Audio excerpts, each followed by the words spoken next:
পেয়েছে জয়টা একটু আশা করছিলাম জোরে হবে। রাধা রানী কি,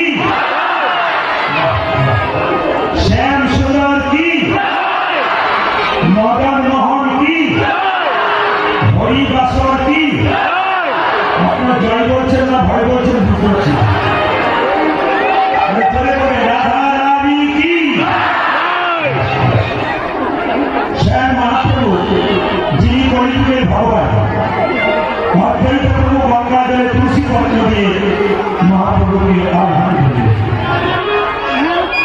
ডাক যদি সঠিক হয় ভগবান আসবে।